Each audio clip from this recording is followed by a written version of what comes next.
하나님의 은혜와 평안이 오늘 예배에 참여한 모든 성도님들 심령과 삶 가운데 가득하기를 주의 이름으로 축원합니다. 감사의 효과라는 책이 있습니다. 이 책의 저자인 존 디마티니는 특별한 인생 여정을 산 사람입니다. 7살에 읽기와 쓰기는 물론 의사소통도 어렵다는 학습장애 판정을 받은 사람입니다. 14살에는 고등학교를 그만두고 거리를 배회합니다. 거리를 다니면서 먹을 것을 구걸하면서 살았던 그런 사람입니다. 17살 때에는 스트리크닌 중독에 빠져서 마약 중독처럼 허우적거리면서 사경을 헤맨 그런 인생을 살았던 사람입니다. 그렇게 어둡게 살다가 어느 날 예전에 자기 어머니가 자기에게 해주셨던 말씀이 떠올랐습니다. 너는 감사하며 살아라. 감사하는 마음을 품어라. 감사를 표현해라. 감사하는 인생이 되어라. 긍정적으로 살아라. 예전에 어머니께서 자기에게 해주셨던 말씀이 떠올라서 그래, 내가 한번 감사하며 살아보리라. 하나님께 감사하고 만나는 사람들에게 감사하고 감사를 표현하고 주어진 환경 속에서 원망과 불평하지 않고 감사하면서 그 마음으로 살게 됩니다. 그런데 이상한 일이 벌어집니다. 그는 학습장애를 가지고 있는 사람인데, 그 학습장애, 읽고 쓰고 배우는 것이 어려웠던 사람인데 감사하는 마음이 가득하니까 하나씩 자기를 누르고 있었던 그 굴레에서 서서히 자유를 얻게 됩니다. 사람들을 만나고 싶습니다. 사람들을 도와주고 싶습니다. 도와주고는 싶은데 아는 것이 없으니까 찾아서 책을 읽기 시작합니다. 물리학, 철학, 수학, 생물학, 그 여러 가지 책들을 한 20-30년 동안 공부하다 보니까 나름대로 자기가 이 사람에 대하여, 우리 인체에 대하여 한 가지 귀한 것들을 발견하게 됩니다. 우리 몸에는 거룩한 구조가 있다. 생명의 신비가 있다. 우리 몸 안에 감사가 채워지면 우리가 만들 수 없는 것들이 만들어진다는 것입니다. 그래서 그가 학습한 내용을 가지고 만든 치유 방법이 디마티니 테라피라고, 감사요법이라는 것을 그는 개발하게 됩니다. 그 감사요법의 내용은 한마디로 이런 내용입니다. 감사하면 내 삶에 신비한 사건이 일어납니다.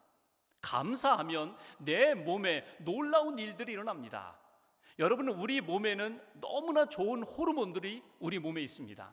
예를 들면 엔돌핀 같은 호르몬, 감사하면 감사할수록 우리가 만들 수 없는 그런 좋은 호르몬들이 우리 몸에 일어나서 우리 몸에서 나와 우리 몸을 건강하게 만든다는 것입니다. 마음을 건강하게 만들고 영혼을 건강하게 만들고 내가 극복하기 어려운 문제까지도 감당하며 사는 인생이 된다. 여러분 어떠십니까? 여러분의 인생을 돌아볼 때 감사로 채워지는 인생이십니까? 아니면 감사를 잃어버리면서 감사에 고갈된 인생을 살고 있지는 않습니까? 감사는 만병통치약과 같습니다. 감사하면 마음이 밝아지고, 감사하면 어려운 일들도 감당하게 되고, 감사하면 누구를 만나든지 반갑고 기쁜데, 시간이 지나면 지날수록 왜 우리 인생 가운데 감사는 점점 메말라지는지. 여러분, 우리가 감사할 때가 언제 있습니까? 우리가 언제 그렇게 감사했습니까? 풍족할 때, 여유가 있을 때, 삶이 편안할 때, 그때 여러분 오히려 감사하셨습니까? 아니죠. 오히려 우리가 어려웠던 시절, 눈물의 골짜기를 지나갈 때에, 정말 아무것도 길이 보이지 않던 그때에 오히려 눈물 흘리면서 감사했던 그런 경험들을 여러분 안고 계실 것입니다. 신앙생활로 이야기한다면 내가 이렇게 풍성하게 넉넉하게 많이 배우고 신앙생활하는 지금이 감사가 많은가? 아니면 처음 예수님을 만나고 그때 힘들고 어려웠지만 하나님 이름 부르며 아바 아버지 이름을 부르며 감사했던 그 시절, 그때가 감사가 더 많았는가? 여러분은 오늘 하나님 앞에 무엇을 감사하십니까? 혹이라도 내가 하나님 앞에 감사하고자 하는데 그 감사를 가로막고 있는 장애물이 무엇입니까? 오늘 요한복음 6장은 너무나 잘 아시는 오병이어의 기적입니다. 보리떡 5개, 물고기 2마리로 5,000명을 먹이시고 남자 장정만 5,000명 먹이시고 12바구니가 남는 12바구니에 가득 채워지는 여러분 잘 알고 계신 오병이어의 기적입니다. 오늘 이 오병이어의 기적을 예수님은 어느 상황에서 이 기적을 베푸셨는가? 우리가 읽은 말씀 요한복음 6장 4절에 보면은 명절, 절기를 앞두고 있다고 말씀하십니다. 유월절 절기를 앞둔 때에 오늘 예수님이 이 기적을 행하셨습니다.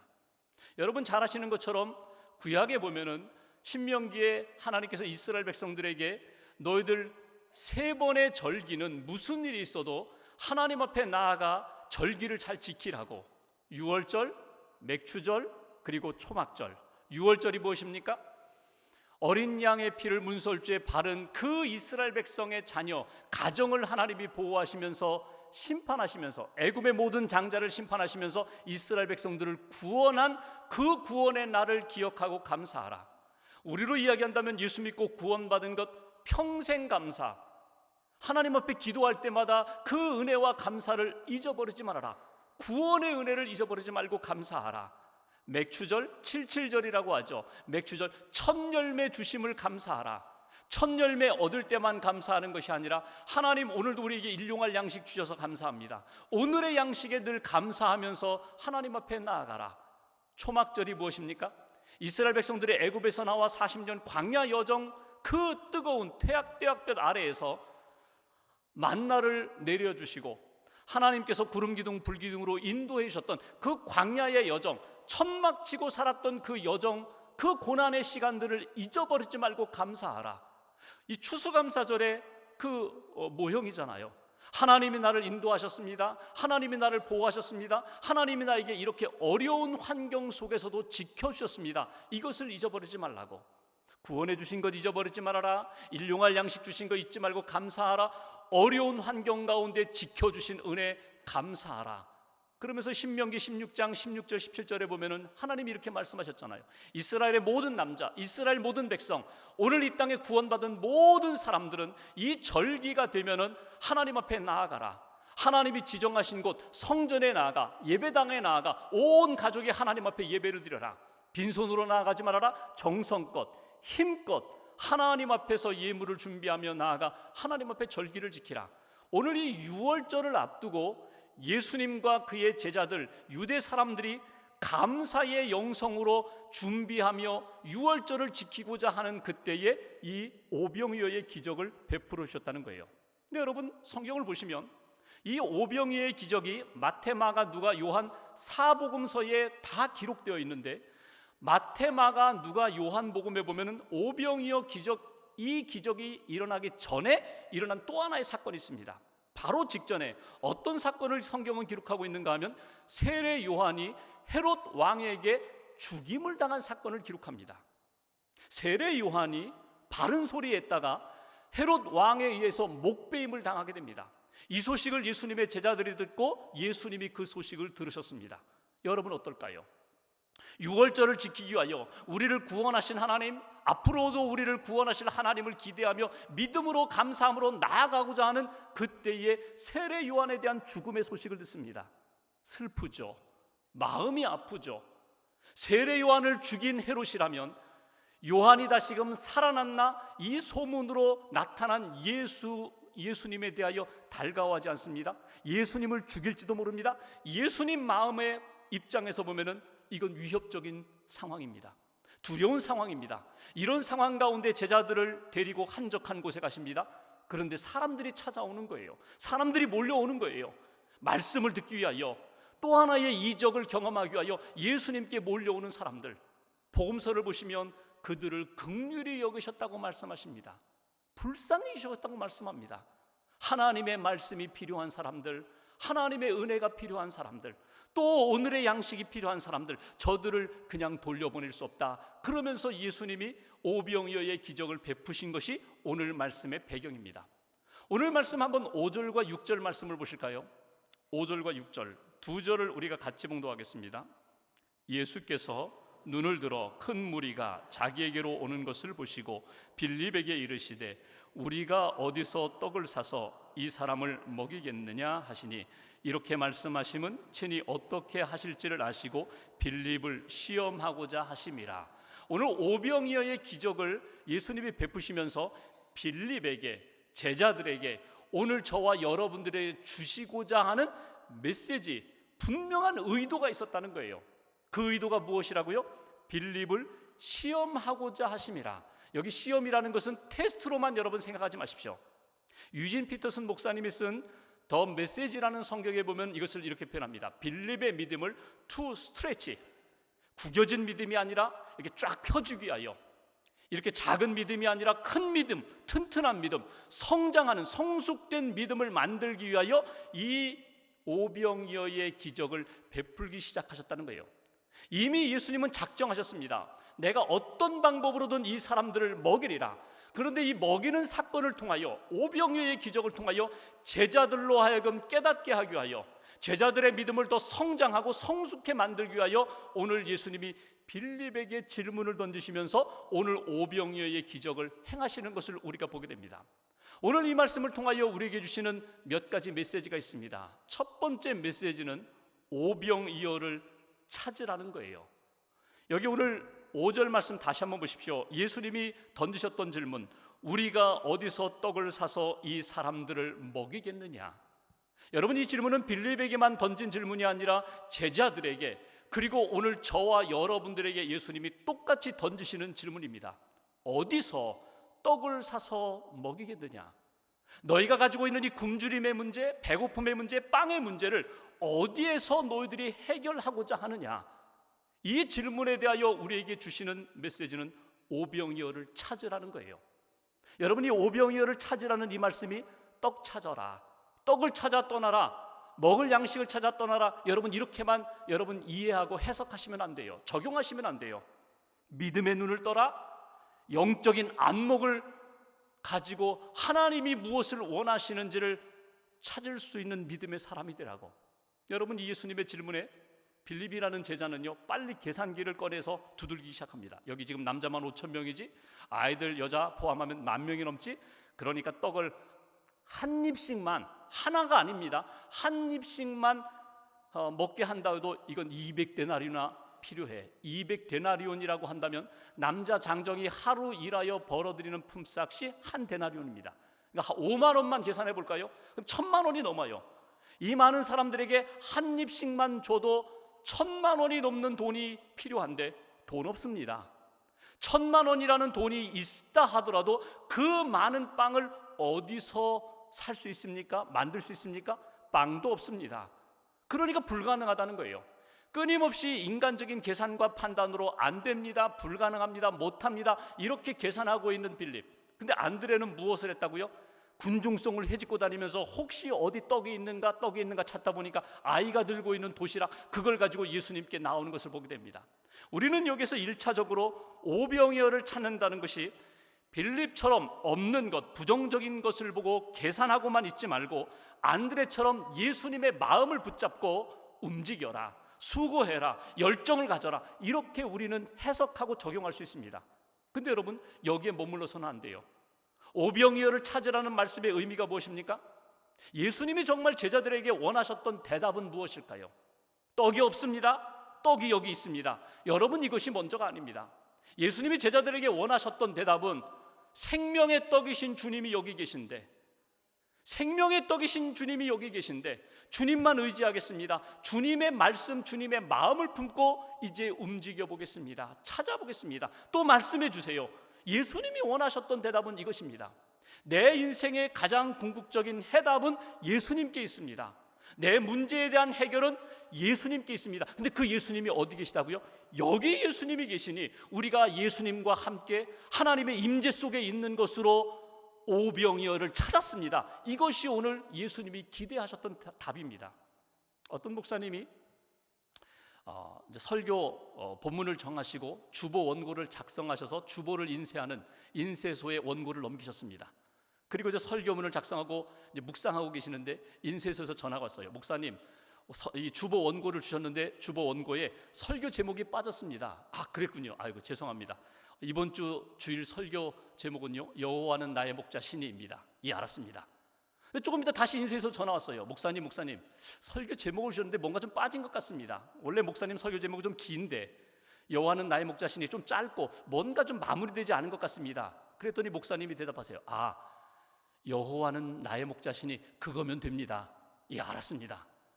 그리고 주일을 맞이했는데 목사님이 주보를 딱 받아드는 순간 제목을 보고 깜짝 놀라셨어요. 여호와는 나의 목자 신이 그거면 됩니다. 이렇게 주보에 나온 거예요. 이거 아니었는데 근데 목사님이 주보 원고 그 주보 설교 제목을 받으시면서 서서히 하나님의 마음 감동이 느껴지는 거예요. 여호와는 나의 목자시니 그거면 됩니다. 너 그거면 되잖아. 내가 너의 목자면 되잖아. 내가 너의 목자로 너와 함께하는 것, 그거면 다 되는 것 아니야? 그래서 어느 주일보다도 그 주일의 설교 제목이 목사님에게 너무나 큰 은혜가 되었다는 거예요. 여러분, 오병이어를 찾으라는 것이 무엇입니까? 우리는 떡을 찾아요, 물질을 찾아요, 없는 걸 찾아요. 근데 예수님이 원하시는 대답은요, 주님이 여기 계십니다. 하나님이 함께 하십니다. 주님이 나와 함께 하시니 됐습니다. 저는 주님만 붙잡겠습니다. 주님만 의지하겠습니다. 영의 눈을 떠서, 믿음의 눈을 떠서 주님이 나와 함께 하심을 확인했기에 내 앞에 어떤 어려움도 내가 감당하겠습니다. 이것이 오늘 오병이어를 찾으라고 주님이 던지시는 질문이고 우리가 얻어야 할 해답입니다. 또 하나 9절 말씀 보실까요? 오늘 오병이어 기적을 통하여 우리에게 주시는 메시지 9절 앞부분만 제가 봉독하겠습니다. 여기 한 아이가 있어 보리떡 5개와 물고기 2마리를 가지고 있나이다. 오늘 안드레가 한 아이를 데리고 왔습니다. 그리고 여기 보리떡 5개, 물고기 2마리가 있습니다. 여러분, 이 오병이어의 기적이 4복음서에 다 기록되어 있는데 다른 마태, 마가, 누가복음 3복음서에는요 보리떡이라는 표현이 없습니다. 떡 5개, 물고기 2마리, 그리고 아이도 등장하지 않습니다. 그 떡을 어디서 났는지 마태, 마가, 누가복음에는 특별히 기록하지 않았어요. 요한복음에만 기록되어 있어요. 물고기도요, 다른 복음서는요 익투스라고 표현되어 있습니다. 여러분, 익투스가 뭔지 아시죠? 자동차 뒤에 보면 이렇게 물고기 모양 있는 거 있잖아요. 그 익투스, 제대로 된 물고기, 먹을 만한 물고기인데 요한복음에 있는 이 물고기는요 익투스가 아니라 옵사리온입니다. 오늘 한 아이가 물고기 2마리, 보리떡 5개, 물고기 2마리를 가지고 자기 손이 아니라 예수님께 그것을 드림으로 기적의 역사가 시작되는 것을 통하여 우리에게 주시는 주님의 마음이 있습니다. 말씀이 있습니다. 오병이어를 가지고만 있지 말고 주님께 드리라는 거예요. 오병이어를 가지고 주님 앞에 나아가 주님께 드려라. 주님의 손에 붙들리게 하라. 이것이 오늘 주시는 메시지예요. 여러분, 하나님이 능력으로 역사하십니다. 말씀으로 세상을 창조하신 하나님이거든요. 말씀으로 세상을 창조하신 하나님이 이 땅에 하지 못할 일이 없는 전능하신 하나님이십니다. 근데 성경을 보시면 하나님의 기적의 역사가 어떻게 나타나세요? 하나님이 말씀으로 무에서 유를 창조하시기도 하지만 믿음의 한 사람의 그 작은 헌신을 통하여 하나님이 놀라운 역사를 만드세요. 이것을 보라는 거예요. 여러분, 보리떡 5개, 보통 사람들은요 보리떡 안 먹습니다. 보리빵 안 먹습니다. 밀로 된, 밀가루로 만든 떡을 먹습니다. 가난한 사람들이나 나귀 같은 짐승들에게나 주는 것이 보리떡입니다. 물고기, 여러분 옵사리온이라고 말씀드렸죠. 제대로 된 물고기, 어부가 고기를 잡을 때 익투스는 걸러내고 아주 작은 물고기들은 다시금 갈릴리 호수에다 던집니다. 잡아가지 않아요. 근데 이 중간에 어정쩡한 물고기 있잖아요. 가져가기도 뭐하고 다시금 물속에 던져주기도 뭐한 그 고기는요 해변에다 던져놓습니다. 그러면 누가 가져가요? 가난한 사람들, 고아, 과부, 나그네들이 그것을 가져다가 소금에 절여 두었다가 그것을 먹습니다. 이것이 옵사리온이에요. 오늘 이 아이의 도시락을 보면은요 참 보잘것없어요. 사람들이 볼 때는 너무나 가난해요. 거들떠보지도 않아요. 근데 예수님은 이것을 귀히 여기셨다는 거예요. 그 보리떡 5개, 물고기 2마리가 귀한 것보다 무엇을? 이 아이의 마음과 헌신을 주님이 기억하셨다는 거예요. 저는요 이 아이가 처음부터 엄마가 도시락 싸줄 때부터 이건 예수님께 드릴 도시락이야, 여러분 이렇게 가져왔다고 저는 생각하지 않아요. 자기가 먹을 거예요. 오늘 예수님 만나러 가니까 가다가 배고프면 먹어라, 어머니가 싸준 도시락이었을 것입니다. 그런데 어느 날 제자가 와서 예수님이 빵이 필요하시대. 그래서 가지고 온 거거든요. 처음부터 자원한 것 아니었어요. 그런데 말씀을 듣고 기회가 되어서 예수님이 필요하시다면 제가 드리겠습니다. 여러분, 이것이 귀하다는 거예요. 5,000명, 남자만 5,000명이 모였어요. 거기에 도시락을 싸온 사람이 이 아이 하나뿐이겠습니까? 아닙니다. 저는 그렇게 생각하지 않아요. 거기에 익투스 싸온 사람들도 있을 것이고, 양고기 싸온 사람들도 있을 것이고, 좋은 밀빵 싸온 사람들도 있었을 것입니다. 그런데 모두가 내놓지 않았어요. 다 감추었어요. 자기만 먹으려고 이기적인 마음으로 감추고 있는 상태에서 이 아이만 주님께 내어놓고 주님께 오병이어를 드릴 때 하나님의 능력과 영광이 나타났다는 거예요. 제가 아는 미국에서 목회하시는, 이민교회 목회하시는 한 목사님이 글을 썼는데, 그분이 평생 잊지 못할 한 분, 할머니를 소개했습니다. 권사님인지 직분은 잘 모르겠어요. 추수감사절에 이렇게 재무부에서 헌금을 이렇게 집계하다가 큰 봉투 안에 두툼한 돈이 있어서 계산해보고 목사님께, 목사님은 이건 좀 아시면 좋겠습니다 해서 목사님께 가져왔어요. 목사님이 보니까 어느 할머니, 참 가난한 할머니, 경제적으로 여유가 없는, 정기적인 수입도 없고 자녀들이 주는 용돈도 넉넉하지 않은 그 할머니가 이만큼의 돈을 헌금하셨어요. 보니까 1달러짜리 지폐가 365장이 들었어요. 365불.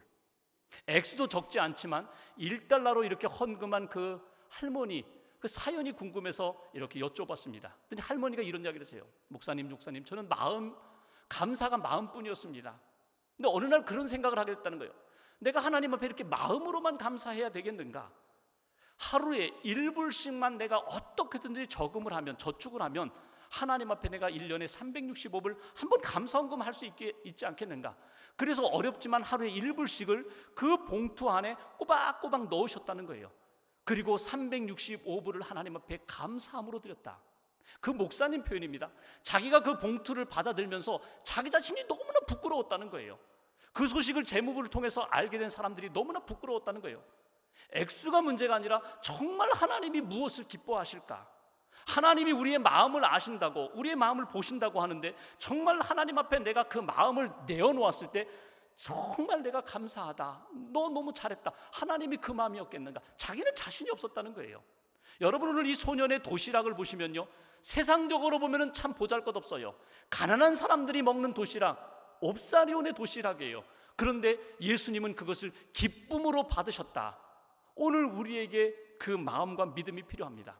저는 이 아이가 예수님 앞에 이 오병이어를 드릴 때 가졌던 믿음이 있다고 생각합니다. 어떤 믿음일까요? 감사하는 믿음, 헌신하는 믿음도 귀하지만요, 예수님의 능력을 믿는 믿음입니다. 나는 부족하지만, 지금 이 많은 사람들을 나는 다 먹일 수 없지만 주님이 원하신다면 제가 이것을 드리겠습니다. 주님의 손에 들려질 때 이 작은 것이 이 많은 사람들을 먹이고도 남는 놀라운 능력이 있음을 믿습니다. 이 믿음을 주님이 귀히 여기셨다는 것입니다.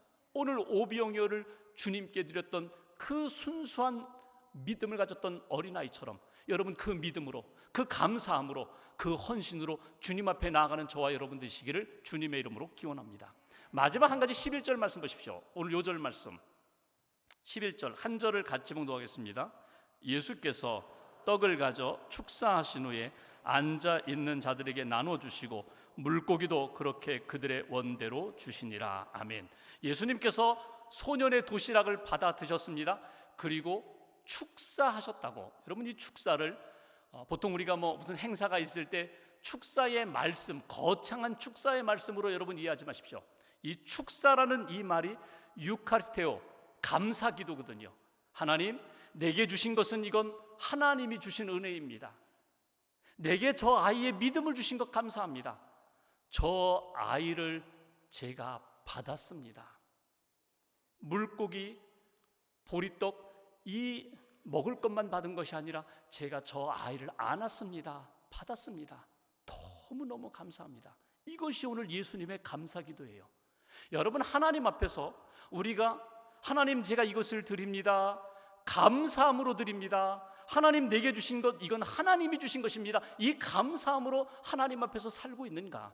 감사함으로 예배드리고 있는가? 감사함으로 절기를 준비하고 있는가? 여러분, 우리 자신을 다시 한번 돌아보는 시간 되시기 바랍니다.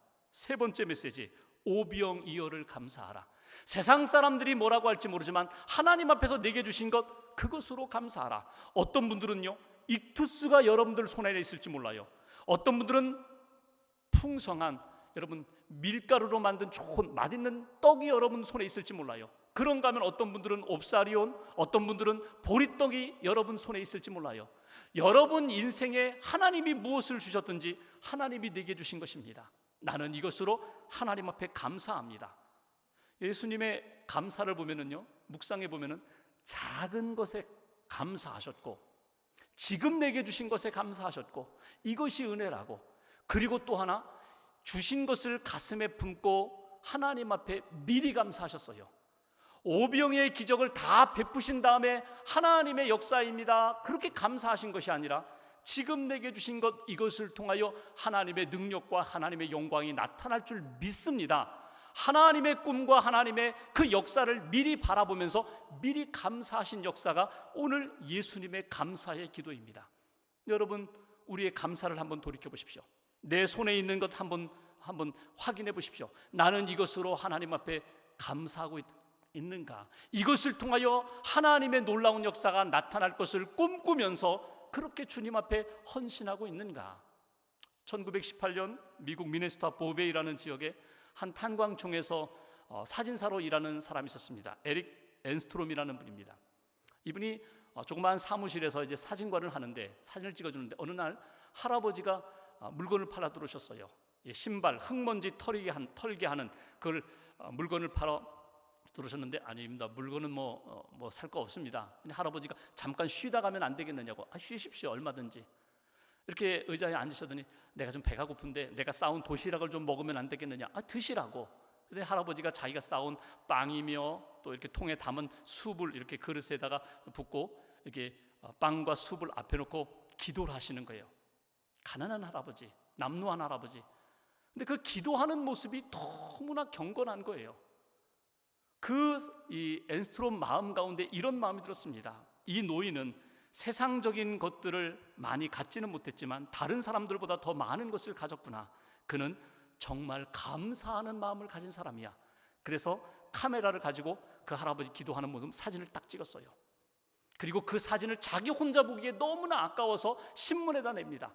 그 신문에 실린 사진을 보면서 1차 대전으로 인하여 많이 마음이 상한 사람들, 황폐한 심령을 가진 사람들이 그 사진 한 장을 통하여 큰 위로를 받았다는 거예요. 나중에 그 앤스트롬의 딸이, 로더라는 그 딸이 그 흑백 사진에다가 그 유화로다가 이렇게 그림을 그려서 요즘 우리가 알고 있는 더 그레이스라는, 은혜라는 그런 그림이 됩니다. 여러분, 저는 이 그림을 보면서 그런 생각해 봤어요. 하나님이 우리에게 사진을 찍고 계세요. 사진을 찍고 계세요. 하나님, 저 감사합니다. 그렇게 감사함으로 서 있는 내 모습을 하나님이 사진 찍고 계세요. 하나님, 저는 이렇게 익투스를 가지고 있습니다. 저는 이렇게 양고기를 가지고 있습니다. 저는 이렇게 좋은 옷을 입고 있습니다. 하나님, 저는 이렇게 떵떵거리고 잘 살고 있습니다. 이런 모습도 사진 찍으실 거고, 하나님, 저는 오늘 옵사리온 뿐입니다. 저는 보리떡 뿐입니다. 저는 너무 힘들지만 그래도 하나님의 은혜입니다. 이 모습도 하나님이 사진 찍으실 것입니다. 우리의 중심을 보시고 우리의 중심을 알고 계시는 하나님이 오늘 우리의 모습을 어떻게 사진 찍으시고 어떻게 그려갈까? 한 주간 동안 여러분, 하나님 앞에서 다시 한번 나의 신앙과 나의 감사와 주님을 향한 내 믿음을 점검해 보시면 좋겠습니다. 그리고 가족이 함께 하나님 앞에서 우리 가정이 어떤 모습으로 어떤 은혜 가운데 살고 있는지 함께 모여서 기도하시고 말씀도 나누시고 감사의 제목도 나누시고 하나님 앞에 다시 한번 감사의 풍성한 열매가 맺는 복된 한 주간 되시기를 주님의 이름으로 기원합니다.